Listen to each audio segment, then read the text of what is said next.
Franchement, les gars, je vais pas vous mentir, je suis soulagé. Je vais pas vous mentir, les gars, je suis vraiment très soulagé même. Vous allez me dire, ouais, mais non, mais tu jouais contre une équipe de 4ème division, qui jouait le maintien en 4ème division. À quel moment tu peux t'inquiéter contre ça? Les gars, c'est le Barça. On parle du Barça, les gars. On parle du Barça. On sait très bien que cette équipe, elle est clairement capable du meilleur comme du pire. Elle est capable de te faire des très très bonnes choses, des choses excellentes comme des choses exécrables, les gars. Tu peux autant gagner contre le Bayern, contre le Real Madrid, que perdre contre Leganés, à domicile. Donc bien sûr que les gars, je vous dis, il y avait une petite inquiétude avant ce match. Il y avait une petite inquiétude avant ce match parce que pour moi, c'était clairement le genre de match piège. Le genre de match qui pouvait t'avoir, en fait, tout simplement. Quand tu vois le contexte. La préparation de ce match, avec le contexte, avec Olmo, avec l'inscription de Olmo et de Pau Victor. Quand tu vois aussi la qualité du terrain qui est pas ouf, les gars, on va pas se mentir, le terrain était exécrable. Même si, attention, ça n'aurait pas du tout été une excuse en cas de défaite. Mais je veux dire, à tout moment, ça aurait pu être un piège de ce match-là. Bref, quand on voit tout ce contexte-là, quand on voit en plus de ça que, bien sûr, dans ce genre de match, tu es obligé de faire tourner un minimum, tu vas pas forcément faire jouer tous les joueurs. Rafinha qui joue quasiment depuis le début de la saison, qui a quasiment pas eu de repos, tu es obligé de le faire se reposer, surtout dans un terrain pareil. Pareil pour Yamal qui revient de blessure, c'est impossible de le faire jouer sur ce match-là. Ça aurait été clairement l'envoyer au charbon pour rien. Donc, je vous dis, quand on voit tout ça, on s'est dit à tout moment, ça pouvait mal se tourner cette histoire, ça pouvait mal finir. Et je vous le dis, les gars, j'étais pas serein, vraiment. Mais heureusement, voilà, le Barça a su faire quand même le nécessaire. Alors, je vais pas vous mentir, les gars, ce genre de match, personnellement, je m'en réjouis pas, les gars. C'est bien, t'as fait le travail, mais tu peux pas te réjouir. Waouh, incroyable, on a gagné 4-0 contre Barbarossa ou je sais pas quoi, là, Barbascro, là. C'est bien, t'as fait le minimum, t'es soulagé de pas t'être ridiculisé, parce que là, clairement, je peux vous dire que, par exemple, les Madrilènes, bref, ceux qui supportent pas le Barça, ceux qui sont rivaux du Barça, les gars, clairement, ils ont vu le score, ils se sont dit, bon, le Barça, ils ont gagné, bon, ils sont passés à autre chose. Mais je peux vous dire, les frères, que si on avait eu le malheur de perdre ce match, ou ne serait-ce que de se mettre en difficulté dans ce match-là, personne nous aurait raté à ce moment-là, les gars. Peu importe le contexte, peu importe tout ça. Alors, bien sûr que il n'y a pas de grands enseignements à tirer dans ce match-là, dans le sens où, voilà, par exemple, Lewandowski a été très bon dans ce match-là, mais moi, personnellement, Lewandowski, je ne l'attends pas dans un match contre Barbastro, une équipe de 4ème division qui joue le maintien en 4ème division. Moi, je l'attends, bien sûr, dans des matchs contre le Real, contre le Bayern, contre City, contre Liverpool, bref, des matchs de Ligue des Champions, des grands matchs de Liga qui peuvent te faire basculer la saison dans un championnat, contre l'Atlético, par exemple, sur le dernier match. C'est là où on l'attendait, les gars. Donc, si vous croyez vraiment que le match de Lewandowski, qui était un très bon match, il n'y a pas de problème là-dessus, si vous croyez vraiment que ça va me faire oublier, me faire passer à autre chose, et me dire, ah, c'est bon, on a retrouvé le vrai Robert, j'en ai rien à foutre, les gars. Je vous le dis, les gars, j'en ai absolument rien à faire. Ça, c'est une première chose. Après, d'un autre côté, il y en a certains, vraiment, qui ont laissé une bonne impression. Au final, ce genre de match, c'est exactement à ça que ça sert. Ce genre de match, c'est pour voilà, certains joueurs qui ont très peu souvent leur chance, qui puissent gagner des points dans ce genre de rencontre. Et là, pour le coup, s'il y en a bien un qui a clairement répondu à ça, il y en a un qui a vraiment gagné énormément de points dans ce match-là, c'est Pablo Torre. Le match que fait Pablo Torre aujourd'hui, c'est vraiment un très très bon match. Là, pour moi, aujourd'hui, je vous dis la vérité, les gars, je pense qu'on a peut-être retrouvé, et peut-être trouvé enfin une doublure à Lamine Yamal.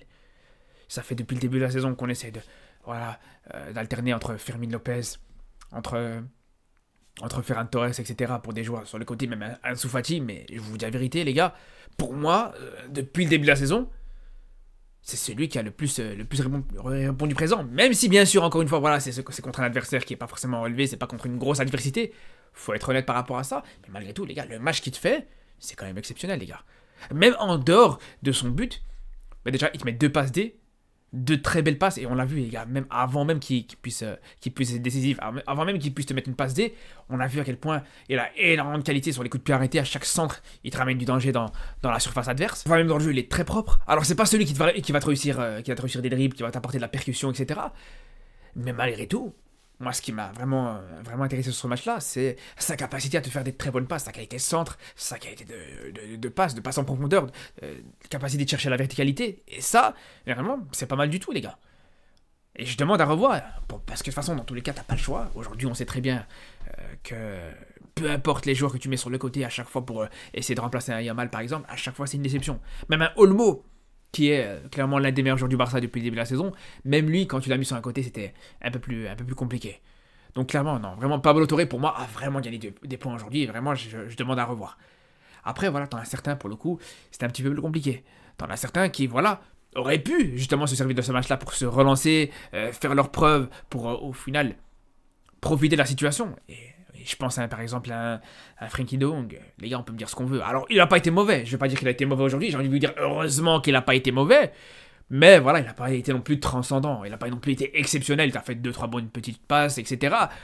Mais à côté de ça, c'est encore fade. Je suis désolé les gars, encore dans ce match-là, les gars, on a vu à quel point il t'apportait très peu. Même un Eric Garcia t'apportait beaucoup plus sur l'aspect offensif qu'un Frenkie de Jong. Et je parle même encore une fois en dehors du but d'Eric Garcia. Donc au bout d'un moment, les gars, si même dans ce match-là, même dans ce genre de match, où il a la possibilité d'être titulaire, où voilà, il suffit qu'il lui accorde une chance, etc. Même là, il t'apporte pas énormément. Au bout d'un moment, les gars, qu'est-ce que vous voulez faire de plus? Au bout d'un moment, les gars, qu'est-ce que vous voulez faire avec ça? Et je lui en veux en particulier aujourd'hui, en particulier suite à ces derniers jours. Moi, je vous la vérité, Frenkie de Jong, il a rien fait, mais pour moi, je l'ai encore à travers de la gorge, les gars, parce que bien sûr que c'est en grande partie à cause de lui qu'aujourd'hui, voilà, tu te retrouves dans cette problématique. Alors, c'est pas le seul responsable, bien sûr, les premiers responsables, c'est la direction du club, et ça, j'en ai déjà parlé. Mais aujourd'hui, un joueur pareil, un joueur qui t'apporte aussi peu, mais tu vois qu'il te prend une masse salariale énorme dans ce club, et qu'aujourd'hui, voilà, à cause de lui, t'as pas pu enregistrer deux joueurs qui auraient pu être importants pour la deuxième partie de saison. Bien sûr que t'as du mal à digérer, les gars, je vous dis la vérité, t'as du mal à digérer. Surtout quand tu vois que juste derrière, voilà, dans un match comme ça, il arrive pas à répondre présent. Et au final, c'est ça qui est un petit peu dommage, c'est que tu finis avec une victoire. Une belle victoire au final, parce que voilà, au vu des contextes, au vu du contexte, au vu des circonstances, au vu du terrain, etc., la victoire est très belle. C'est compliqué de faire mieux que ça. Au vu du fait aussi que tu fais bien sûr tourner, que tu mets une équipe B, voire une équipe C dans ce match-là, bien sûr que c'est une victoire qui est censée faire plaisir, qui est censée remonter le moral, etc. Mais je vous la vérité, personnellement, je suis en train de rester aigri par rapport à ce match, les gars. Et je vous le dis, sur ce match-là, je reste aigri. Parce que quand on voit une situation pareille, les gars, je suis désolé. Je sais pas si je suis le seul à penser comme ça, si je suis le seul supporter du Barça à penser comme ça. Mais ok, t'as évité la catastrophe, t'as évité l'élimination en faisant le travail sur ce match, c'est bien, y a pas de problème. Mais à côté de ça, voilà, une fois que t'as passé ce tour en Copa del Rey, tu vas te qualifier en huitième de finale, c'est bien.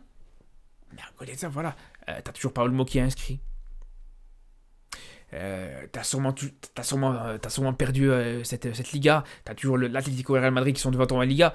Donc c'est là où, voilà, c'est compliqué d'en profiter. Alors à la limite, par contre, je vous dis la vérité, les gars, si hier le Real perd ou si le Real ne gagne pas, c'est vrai que ce match-là et cette victoire-là auraient une autre saveur. Mais bien sûr que là, quand on pense qu'après ce match-là, on va revenir dans la réalité de la Liga, la réalité du championnat, où c'est beaucoup plus compliqué, bah, je vous dis la vérité, les gars, c'est difficile de se satisfaire et d'exulter sur un match pareil, les gars. Moi, personnellement, vous allez jamais me voir exulter sur cette situation-là. Et surtout, même peu importe le scénario, les gars, peu importe le contexte, même si dans un contexte où tout allait bien, les gars, bien sûr que ce match-là, c'est clairement le minimum syndical. C'est clairement le minimum syndical que pouvaient faire ces joueurs du Barça. Après, autant je vous disais, il y en a certains qui ont gagné des points, autant certains qui n'en ont pas forcément gagné. Peut-être qu'il y en a certains aussi qui en ont perdu des points. Et moi, je pense à Ansu Fati, par exemple, qui rentre en cours de match, qui a encore une fois une possibilité de rentrer. Lui qui a très peu de possibilités, très peu de temps de jeu, etc. Il rentre en cours de match et il a une occasion en or. Il a un face-à-face exceptionnel en fin de match pour aller chercher le 5-0 et qu'il le rate. Là, les gars, je suis désolé, mais on peut dire qu'il a clairement perdu des points, les frères. Pour moi, Ansu Fati, aujourd'hui, encore une fois, voilà. T'es obligé de douter de lui, les gars. Je suis désolé. Parce que dans ce genre de match, tu te retrouves en face à face contre un gardien qui, clairement, c'est un gardien amateur, et t'es pas capable de gagner ce duel. Franchement, les gars, je vous dis la vérité. Ansu Fati, pour moi, c'est plus possible. Vraiment, pour moi, Ansu Fati, la vérité, c'est le genre de match, clairement, qui a montré à quel point, voilà, il était très très loin. Mentalement, je pense qu'il est vraiment très loin. Et peut-être pas forcément au niveau des qualités. Peut-être que les qualités, elles sont là, elles sont présentes. Mais je pense que, voilà, aujourd'hui, il a besoin de partir. Il a besoin de quitter le Barça, les gars. Je pense que tant que tu vas le garder, tant que il aura la pression de vouloir absolument s'imposer dans ce club-là, il n'y arrivera jamais. Pour moi, c'est pour ça que, voilà, c'est un des joueurs qui doit partir. Et tout comme, encore une fois, je vais vous dire une chose par rapport à Frenkie de Jong, les gars. Je vais vous dire une chose par rapport à Frenkie de Jong. Pour revenir sur lui, encore une fois. Moi, je vous le dis et je vous redis. Quand je vois qu'un Eric Garcia, il est sur le départ, qu'il est sur le point de s'engager avec Giroud, c'est pas une mauvaise chose. En soi, pourquoi pas. Mais les gars, je vous le dis. Et je suis totalement honnête avec vous, les gars. Pour moi, un Eric Garcia, est meilleur que De Jong actuellement. Je vous dis, je préfère largement Eric Garcia, je suis plus rassuré, je suis plus serein quand on a on parle de Eric Garcia. Eric Garcia, les frères, lui, l'un des boucs émissaires du Barça pendant très longtemps. L'un des joueurs, en plus de ça, même quand il jouait à son poste, c'était compliqué. Et là, il dépanne au milieu de terrain, pour moi. Je suis plus rassuré, je suis plus serein quand il est sur le terrain que De Jong, les gars. Et je vous parle même pas, voilà, de la différence abyssale et colossale de salaire que les deux joueurs, ils ont. Donc c'est pour ça, les gars. Si t'as la possibilité de refourguer Frenkie de Jong à Girona à la place d'Eric Garcia, je signe tous les jours. Je vous le dis, les gars. Je vous le dis. En plus, Frenkie de Jong, il pourrait retrouver son pote Van de Beek. Pourquoi pas? En tout cas, les frérots, on a fait, comme je vous dis, le nécessaire, le minimum. Après, maintenant, comme vous savez, ça va être les grosses échéances qui vont arriver. Et bien sûr, et aussi, et surtout, la Supercoupe, la semaine prochaine, qui sera hyper importante, comme vous savez, avec ce match contre Bilbao. C'est demi-finale de Supercoupe qui, pourquoi pas, te ferait aller dans une finale où tu aurais un nouveau classico. Donc ça, on en reparlera bien sûr dans les prochains jours. Sur ce, je vous dis à très vite pour une nouvelle vidéo les frères, et surtout d'ici là, prenez soin de vous.